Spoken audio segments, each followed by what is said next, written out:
Day 22. Welcome back to the returning viewers. Thank you for being here, and a warm welcome to any new viewers or subscribers that have joined recently.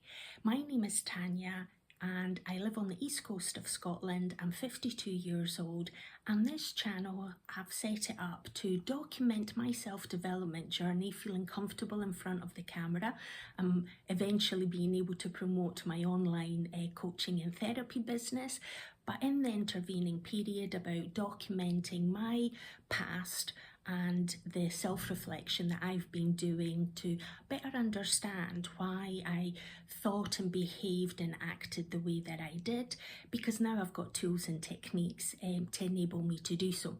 And as the journey is progressing, creating a tribe and community where like-minded people that are on a self-development journey, or they're maybe going through a tough time in their life and they're looking for some tools and techniques that they've not been able to find so far. And maybe I can present things in a way through my life story and what I am actually doing on a day-to-day basis that resonates with you.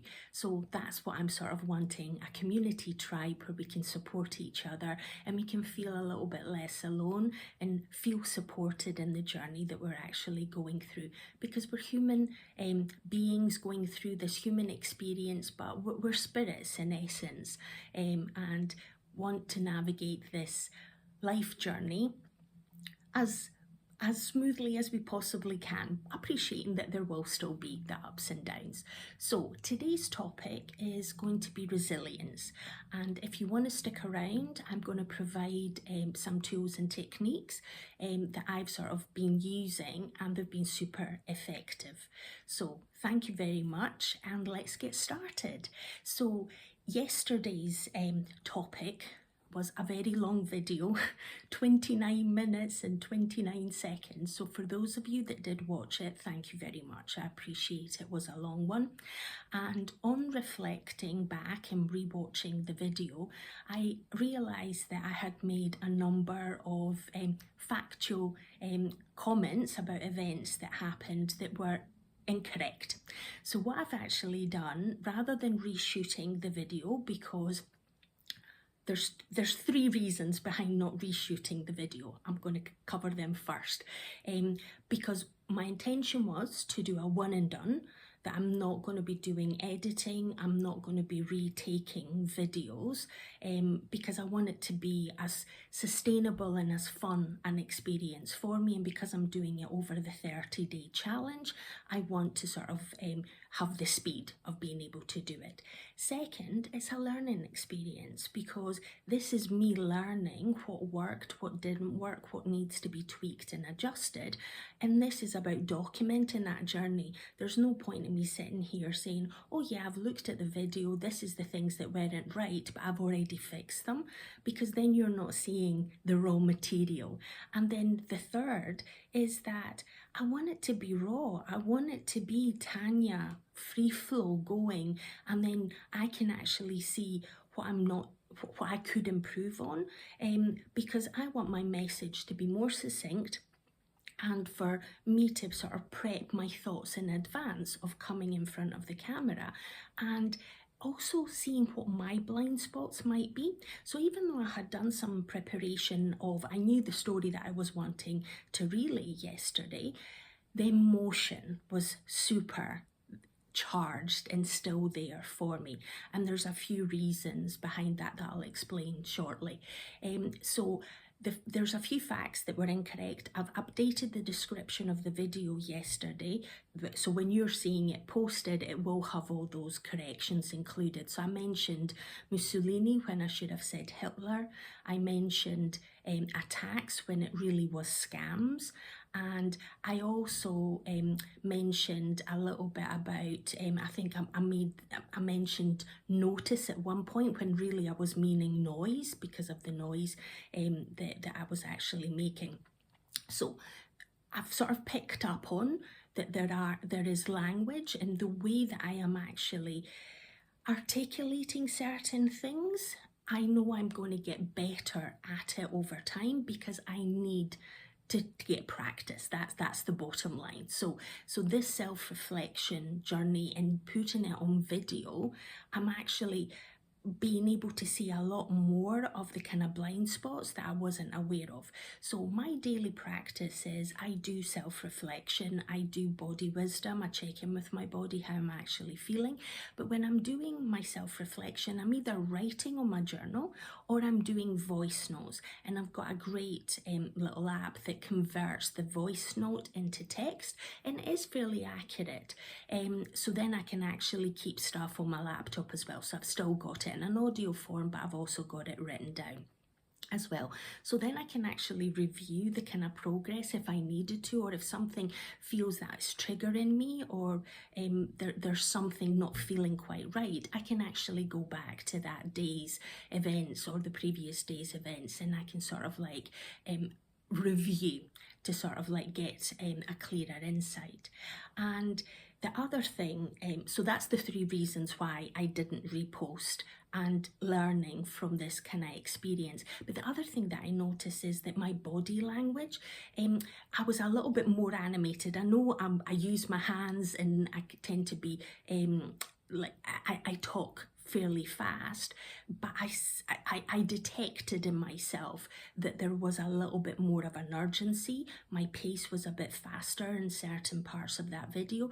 And the truth of it is, because I wanted it over and done with. Those events happened 10 years ago, and even though I've sort of recounted that story probably a few times at the time that it happened, I've not necessarily revisited it in any length since then. So just articulating the events and the sequence in which they happened, putting that kind of self-reflection now of, oh, wait a minute, if I was to redo it now with the knowledge that I've actually got, would I have done things differently? Not in the actual event itself, but afterwards, where I did the reframing, I did it probably a wee bit too soon. But the thing that I noticed in the kind of video is that I was actually being kind and compassionate to myself, that I wasn't sort of over criticizing and being judgmental, because that is something that I've been working really hard over the past few years to sort of like listen with compassion and no judgment, because we need to be heard. And if we're being shut down and ignored as a result, then our kind of feelings are being suppressed, and we feel that we're insignificant, and that can have knock-on impacts on our confidence and our self-worth as well. So me doing what I'm sort of advocating is being compassionate to myself, not judging myself, seeing that I did the best that I could do under the circumstances, and I was in survival mode. I did the reframing because that was the thing that was my go-to tool, superpower, that I could then get on with the rest of my life. The second thing that I sort of come to realize is that yesterday, when I was doing this video, the day 21 video, was actually the 8th anniversary of my wedding. And even though I've processed and I'll go into the details of the relationship and the separation and the lessons that I learned from that, and even though I've done a lot of work in that space, there was obviously an emotional charge still there yesterday, and it was only later on in the evening where I was like, why am I just feeling a little bit off today? And I felt a bit kind of emotional, and I was like, is it because I was retelling the story of the events that happened, or is it something else? And it was that compound effect, that there was that something else. And there was a third thing that happened yesterday.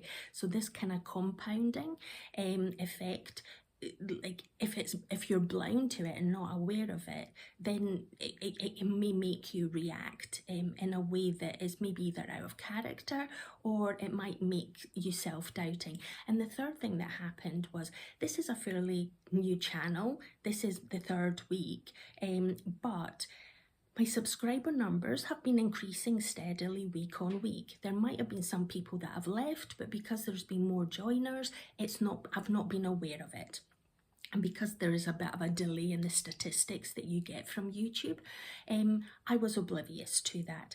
But yesterday, there was actually 4 subscribers that did leave. And because they left at the same time, it was noticeable in the numbers straight away. And as a result, the kind of self-doubt sort of like creeped in, and it was like, oh, the content that you're doing is not engaging enough, it's not of value, people are clicking off rather than actually wanting to stay and follow your journey. And that kind of self-doubt was sort of playing in my head. And then I did the exercise that I usually do in the morning. I sort of like repeated that again. I became aware of what I was actually feeling and what I was thinking. And that's how I realized it was anniversary time, and then it was people leaving and feeling rejected as a result of them leaving. And then by acknowledging these thoughts and these feelings and articulating them, then I was able to challenge them. And in terms of the anniversary, we'll get to that, but like it was a day to get through. It wasn't a day that I needed to do anything more. I had already done the video. I was learning through that experience, and people leaving, that's going to happen. As I said before, whether I get many followers or not, for me, it's the impact that I want to have. I want to have followers because I want to be able to help people if I can. It's not about, oh, I'm only going to feel significant and value myself if I've got followers. So my rationale is that I'm coming from a heart-centered place, and I hope that you're picking up on this, that I genuinely want to help people because people have helped me along the way, and there's been tools and trainings and courses that I've gone on that has helped propel me to where I am today. And I want to be able to pass that on, pay it forward, that kind of concept. And because of that, I sort of went back to my kind of sort of like training that I've been doing. And this is where I've been doing a lot of boundary work.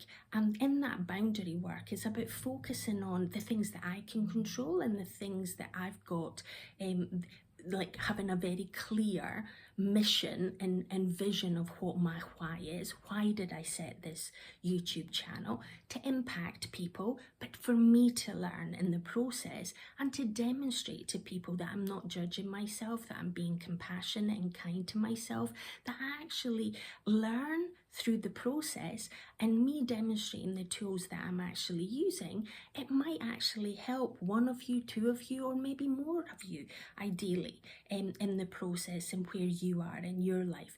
And then there might be some people that are here just from curiosity to sort of like see, well, what is she saying? How is she positioning things? How can they sort of either learn like, don't do what Tanya's doing, let's do it a different kind of way. So they can be using it as kind of a learning experience for their kind of purposes.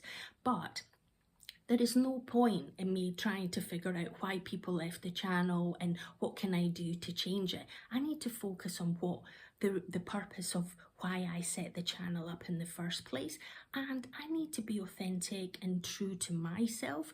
So me changing the way that I'm actually delivering my message is, as long as it's a learning and a growing experience and I'm going to develop through it, then absolutely open to learn as much as I can. But if it is because what I'm sharing is not of interest to them, then that's fine as well. So like, I don't need to get on their side of the road. And Mel Robbins has another saying that she says, and is let them. If they want to unsubscribe, let them. So anyone that's watching now and is sort of stuck for the 14 minutes, if you want to unsubscribe, or if you're viewing and you're just going to dip in and out, that's fine. I'm going to let you do that. It's your choice, it's your free will, and that's totally fine. But I need to focus on me, and me focusing on me is about, you keep doing you, Tanya. And if people want to sort of like come along for the ride and the journey, fantastic. And if not, you're learning and growing. So this is the kind of key focus. So from a resilience perspective, it's about there are going to be things happening in life that are going to compound.